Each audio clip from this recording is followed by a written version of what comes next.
അസ്സലാമു അലൈക്കും welcome back to daily dishes.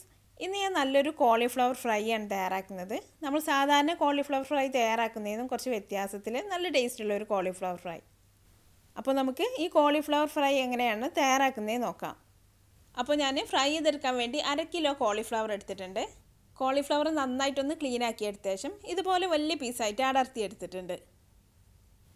ഇതിപ്പോൾ നമ്മൾ വലുതായിട്ട് കട്ട് ചെയ്തെടുക്കുന്നതുകൊണ്ട് കോളിഫ്ലവർ വേവാതിരിക്കുക അല്ലെങ്കിൽ മസാല പിടിക്കാതിരിക്കുകയൊന്നും ചെയ്യൂല കേട്ടോ. ഈ ഒരു രീതിയിൽ ഫ്രൈ ചെയ്തെടുക്കുമ്പോൾ കോളിഫ്ലവറൊക്കെ നന്നായിട്ട് വെന്തും കിട്ടും, മസാലയൊക്കെ ഇതിലേക്ക് നന്നായിട്ട് പിടിക്കുകയും ചെയ്യും. ഇനി കോളിഫ്ലവറിലേക്ക് കുറച്ച് മഞ്ഞൾപ്പൊടി ചേർത്ത് കൊടുക്കാം. പിന്നെ മുളക് പൊടി ഞാനിപ്പോൾ 1.5 ടേബിൾ സ്പൂൺ മുളക് പൊടി ചേർത്തിട്ടുണ്ട്. അത് നമ്മളൊരു എരിവിനനുസരിച്ച് ചേർത്ത് കൊടുക്കാം. ഇനി ഇതിലേക്ക് 1 ടേബിൾ സ്പൂൺ വെളുത്തുള്ളി ചതച്ചത് ചേർത്ത് കൊടുക്കാം.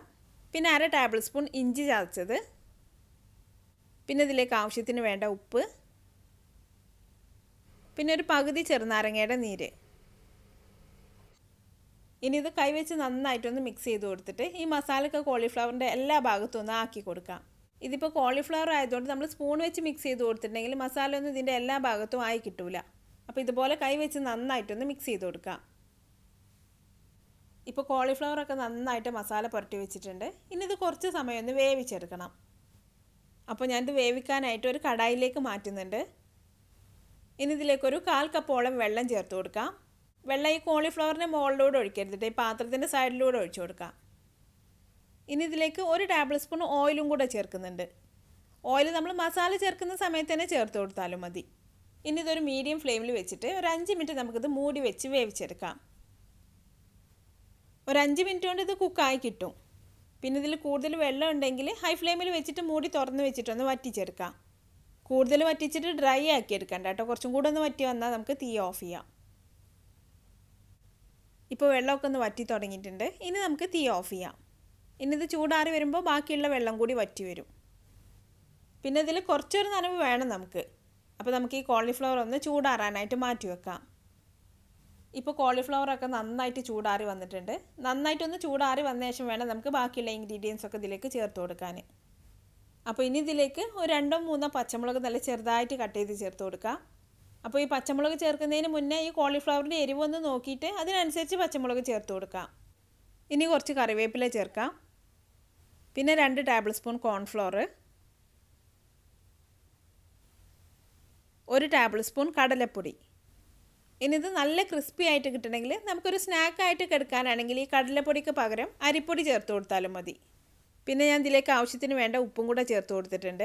പിന്നെ ഇതിൻ്റെ കൂടെ വേണമെങ്കിൽ നമുക്ക് കുറച്ച് ഗരം മസാലയും കൂടെ ചേർത്ത് കൊടുക്കാം. ഞാനിപ്പോൾ ഇതിൽ ഗരം മസാല ചേർത്തിട്ടില്ല.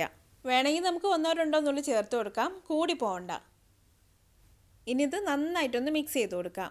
ഇതിൽ നനവ് കുറവാണെങ്കിൽ 1-2 ടീസ്പൂൺ വെള്ളം കൂടെ ചേർത്ത് കൊടുക്കാം. ഇനി പൊടിയാണ് കുറവെങ്കിൽ കുറച്ച് കോൺഫ്ലോറും കൂടെ ചേർത്ത് കൊടുക്കാം. ഇപ്പോൾ ഞാനിത് നന്നായിട്ട് മിക്സ് ചെയ്തെടുത്തിട്ടുണ്ട്. ഈ പൊടികളൊക്കെ കോളിഫ്ലവറിൽ നന്നായിട്ടൊന്ന് കോട്ടായിട്ടുണ്ട്. ഇത് നമ്മൾ ആദ്യം തന്നെ മസാലയൊക്കെ ചേർത്ത് വേവിച്ചെടുത്തിട്ടുള്ളതുകൊണ്ട് മസാലയ്ക്ക് ഇതിൽ നന്നായിട്ട് പിടിച്ചിട്ടുണ്ട്. അപ്പോൾ ഇനി നമ്മളിത് കൂടുതൽ മസാല പിടിക്കാൻ വെക്കേണ്ട ആവശ്യമൊന്നുമില്ല. അപ്പോൾ നമുക്കിത് ഫ്രൈ ചെയ്തെടുക്കാം. അപ്പോൾ ഇത് ഫ്രൈ ചെയ്തെടുക്കാൻ വേണ്ടി ഞാനൊരു ചീനച്ചട്ടി ചൂടാവാനായിട്ട് വെച്ചിട്ടുണ്ട്. ഇതിലേക്ക് ഇനി കുറച്ച് ഓയിൽ ഒഴിച്ചു കൊടുക്കാം. ഓയിൽ നന്നായിട്ടൊന്ന് ചൂടായി വന്നാൽ നമ്മൾ മസാല പുരട്ടി വെച്ചിട്ടുള്ള കോളിഫ്ലവർ ഓരോരോ പീസായിട്ട് ഇതിലേക്ക് ഇട്ട് കൊടുക്കാം. ഒന്നായിട്ട് ഇട്ട് കൊടുത്തിട്ടുണ്ടെങ്കിൽ എല്ലാം കൂടി ഒട്ടിപ്പിടിക്കും. അപ്പോൾ ഇതുപോലെ ഓരോരോ പീസായിട്ട് ഓയിലിലേക്ക് ഇട്ട് കൊടുത്തിട്ട് നന്നായിട്ടൊന്ന് ഫ്രൈ ചെയ്തെടുക്കാം.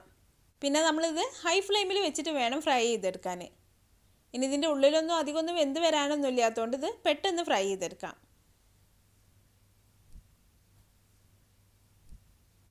ഇപ്പോൾ ഇത് ഏകദേശമൊക്കെ ഒന്ന് ഫ്രൈ ആയി തുടങ്ങിയിട്ടുണ്ട്. ഇതിൻ്റെ കളറൊക്കെ ഒന്ന് മാറി തുടങ്ങിയിട്ടുണ്ട്.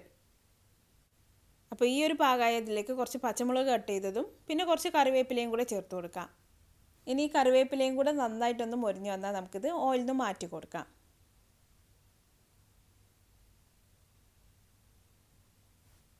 ഇപ്പോൾ കോളിഫ്ലവറൊക്കെ നന്നായിട്ട് മൊരിഞ്ഞ് വന്നിട്ടുണ്ട്.